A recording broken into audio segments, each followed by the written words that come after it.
Le XVIIe siècle, les potes. Et ouais, on s'était arrêté au XVIe siècle la semaine dernière avec la mort de... Je veux dire, qui c'est d'ailleurs? Le mec qui mourait de rire, là. Nabayagang, le roi birman, qui mourait de rire en apprenant qu'un marchand italien de Venise était une république et n'avait pas de roi. Donc du coup, on s'est arrêté à cette mort-là. Comme on l'a vu, il y a énormément de personnes qui meurent de rire, hein, au final. Donc il y en a eu pas mal dans l'histoire. Et cette fois-ci, nous sommes au XVIe siècle. Donc comme quoi, on va commencer en 1601. Quand on se dit qu'on a commencé à... Quand on se dit qu'on est parti de moins 500 avant Jésus-Christ, comme je disais la semaine dernière, et bah on a quand même fait un saut énorme dans le futur. On est déjà en 1101, on est bientôt là où à notre époque au final. Mais à partir de là, enfin à partir de là, déjà à partir du 16e, à partir de là, il y aura de plus en plus de morts, étant donné qu'on a de plus en plus d'informations forcément. Donc nous allons commencer en 1601. C'est parti. 1601 après Jésus-Christ. Tycho Brahe, astronome danois, meurt d'une rétention urinaire. La cause de cette action n'est pas encore définie avec exactitude. La première explication est que l'astronome voyageait avec l'empereur des Romains Rodolphe II. Il se serait retenu durant un long trajet, n'osant interrompre le voyage de l'empereur pour satisfaire un besoin naturel. La seconde explication est que Brahe, invité d'honneur d'un dîner mondain, n'osait pas se retirer pour soulager sa vessie. Quoi qu'il en soit, la mort du scientifique a inspiré une expression tech. Je ne veux pas mourir comme Tycho Brahe, pour indiquer un besoin pressant. Donc voilà, le mec au final il se retient, il se retient de pisser quoi, et au final, bah voilà, quoi. Infection urinaire ou sa vessie explose, je sais pas comment ça se passe dans ce cas-là, je vous mets la réponse ici. Mais voilà, quand il se retient, il pisse pas et au final, il crève quoi. Donc si vous avez envie de pisser, allez pisser. Ça me fait penser, il en faudrait ça, c'est comme dans les caissières, tous ceux qui bossent dans les trucs comme ça, où il faut qu'ils demandent la permission pour aller pisser, et une fois sur 10, on leur dit oui, c'est bon, t'as le droit d'aller pisser. Il en faudrait une qui meurt comme ça, exprès pour justement casser cette voie-là, et faire que pendant le travail, si t'as envie d'aller pisser, tu peux aller pisser quoi, t'es pas obligé de te retenir. Allez, on continue sur la suite. 1641. Louis de Bourbon-Soissons se tue accidentellement pendant la bataille de la Marfée. En effet, il avait une fâcheuse habitude de relever la visière de son casque avec son pistolet. Le coup partit, le tuant sur le coup. Donc là, c'est vraiment très très con. Voilà, ça fait partie des morts connes par exemple. Le mec, il se bat, mais c'était à l'époque, ils avaient encore des casques. Ils avaient des canons à poudre, mais ils avaient encore des casques. Et là, le mec, pendant une bataille, bah, hop, il relève son casque avec son flingue et bim, il se tire une balle dans la tête, il se met à être tout seul. Il se met à être, c'est vraiment pas de cul ça. 1671. François Valtel, maître d'hôtel français au service du prince Louis II de Bourbon-Condé, se suicide pendant une répétition donnée par le prince en l'honneur de Louis XIV à cause du retard dans sa livraison de la pêche du jour. Donc là c'est vraiment le mec, bon en même temps il y avait Louis de Bourbon-Soissons, il y avait Louis XIV, donc le mec je peux comprendre quand même qu'il a le stress, mais là il y a un retard sur le poisson, donc du coup ils vont devoir repousser le retard. Le mec il préfère se suicider plutôt que en subir les conséquences quoi, même si à mon avis je sais pas trop, là on est quand même dans les années 1600, ça commence vraiment à être il commence vraiment à avoir de la tête de partout quoi, Louis XIV etc. Je pense pas qu'il aurait eu quoi que ce soit pour ce retard. Peut-être il se serait fait engueuler à la limite, mais c'est même pas de sa faute s'il y a un retard, je veux dire. On passe à la suite. 1687, Jean-Baptiste Louis, surintendant de la musique de Louis XIV, meurt de la gangrène à la suite d'une blessure au pied due à son bâton de direction. Longue et lourde canne surmontée du ruban et d'un pommeau richement hommé, servant à l'époque pour battre la mesure en frappant le sol. Il se blesse durant une répétition de Te-Deum prévue pour célébrer le rétablissement du roi. Voilà, le mec au final, Louis XIV, de toute façon, tu vois, je sais pas, c'est l'ironie du sort, mais il me semble que Louis XIV il meurt à cause justement d'un problème également à la jambe. Et lui au final c'est pareil, pendant le rétablissement de Louis XIV, et ben, il fait la fête, il se blesse à la jambe, et voilà quoi, il mourra de la gangrène, et Louis XIV il me semble, hein, à mon avis c'est même pas il me semble, c'est je sais, il meurt à cause d'un problème qu'il a sur une de ses jambes, Louis XIV au final.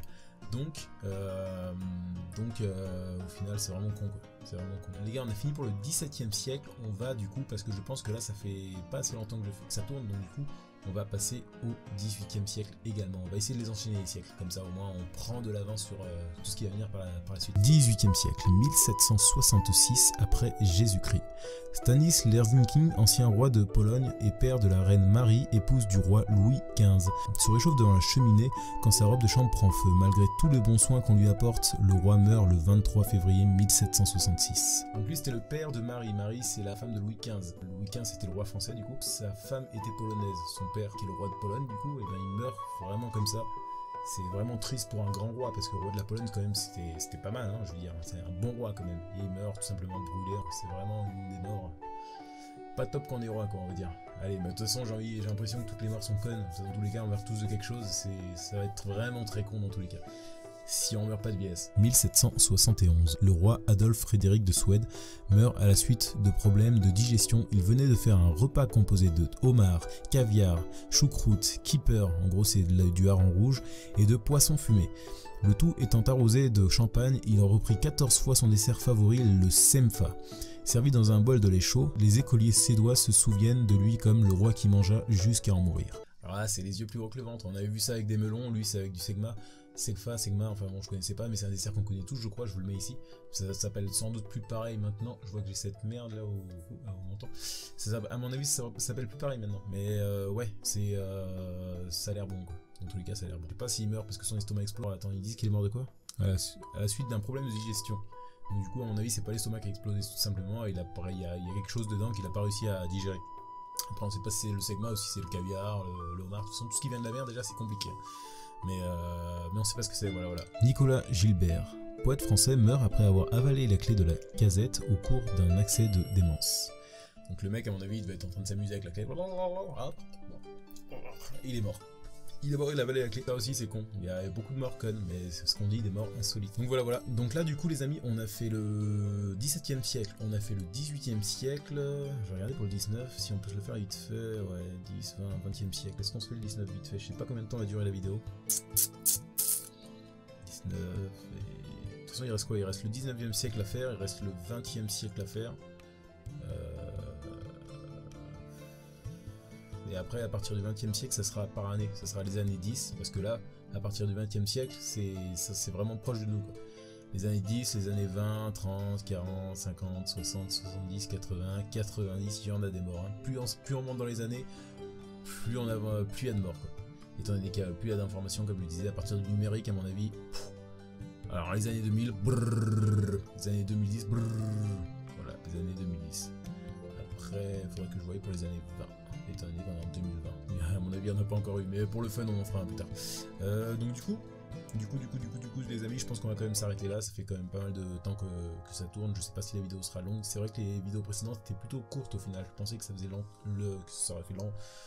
Je pensais que ça aurait été long les vidéos précédentes, mais au final, quand on regarde bien, il y a une vidéo, elle est à 7 minutes, etc. Alors que généralement, pour que la vidéo soit bien, il faut qu'elle fasse à peu près 10 minutes. Mais bon, voilà, on comble avec le blabla. Donc du coup, on a fini ça, comme je disais, on est aux années... Donc la semaine prochaine, ça sera sur le 19e siècle du coup. Ça sera sur le 19e siècle. Voilà. Donc, du coup, j'espère que tout le monde va bien pour vous. Si vous voulez me soutenir, vous pouvez toujours vous abonner. Je suis content, j'ai vu que mon nombre d'abonnés, il a bien monté là, donc je suis assez content. Et je vous remercie. Pareil pour les vues, pareil pour les likes. J'ai eu pas mal de likes, pas mal de vues. Je suis vraiment content, je suis vraiment satisfait. Donc du coup, si vous voulez vous abonner, vous abonnez. Si vous voulez liker la vidéo, vous likez la vidéo. Si vous voulez m'envoyer votre carte bleue, on s'appelle, on se capte et puis je vous enverrai. Bon, celle-là c'est lourd, hein, je la fais tout le temps. Bon, du coup, allez, on se capte la semaine pro pour le 19e siècle. Bonne nuit.